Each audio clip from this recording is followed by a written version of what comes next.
We just have to stay on our toes because this isn't going to end.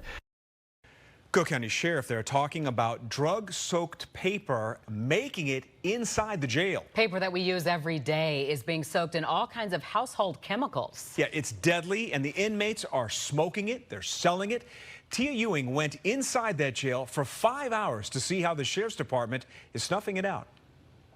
Thousands of pieces of paper funnel in and out of the Cook County Jail every single day. Letters being sent and also received, books being read, tissue being used. But beyond this barbed wire fence, there's a search going on right now for some of these items that are used every single day. They pose serious health risks and they're hiding in plain sight. 50 correctional officers from the Cook County Sheriff's Department are searching Division 11 Tier CJ.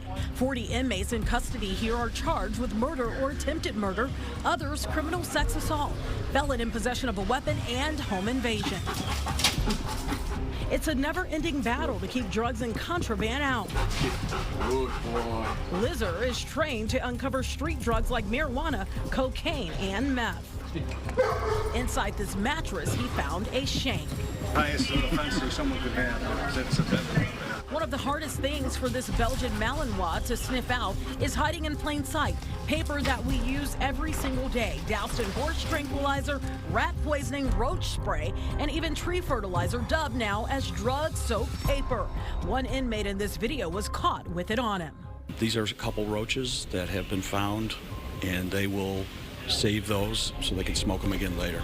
It's lit by any means necessary, rolled up and smoked, using light bulbs in their cells, and even the microwave on their tier. So they'll wrap a small piece of metal, whether it's from the nose piece around like a COVID mask or any small piece of metal that they can find. They'll wrap that around the toilet paper, put it in the microwave until that metal sparks. 2 men in custody have died from an overdose linked to synthetic cannabinoids known as K2 and also opioids soaked on paper that they smoked. Right now, 8 autopsy results are pending, and it's believed many of those are also linked to the same cause. It almost turns your brain into mush, right? So you can get a hemorrhagic stroke, which is a bleed in the brain. This is bags of evidence uncovered in cells throughout the jail. Because the cells are shared, it's hard to determine who the drug-soaked paper belongs to. The illegal contraband is sent to the Illinois State Crime Lab to be tested only if it's found on an inmate or someone else bringing it into the jail. We have a greeting card here that's been saturated. This one has saturated papers and a recipe on it.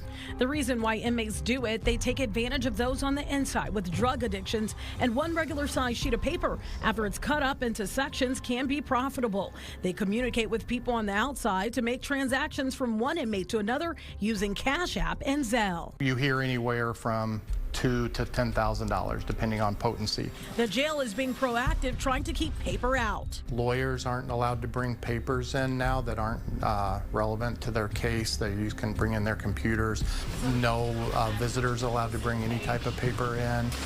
Inmates are using these tablets to communicate, where they can message their family via the tablet, so that might. And I can still smell it from here. Strong chemical oil. In the basement of the jail, there's a special team combing through thousands of pieces of mail.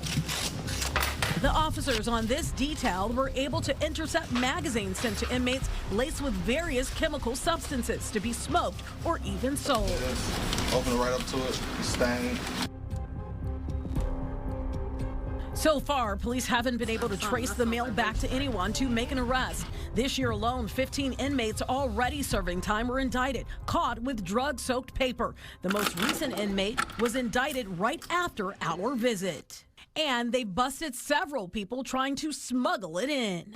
The real solution is this labor-intensive effort, both in the mailroom, but then in searches of living units. The work we do in the mailroom has been consistently good, but very, very hard. Sheriff Tom Dart says for those visiting that don't get the message, he's already made room just for you. If you want to join your loved one as a resident here, we'll accommodate you. there's no machine to sniff out this drug-soaked paper, so it's actually costing the Cook County Jail thousands of dollars every single year because it is extremely labor-intensive. But they say it's worth it because it could cost inmates their lives. Tia Ewing, Fox 32, Chicago.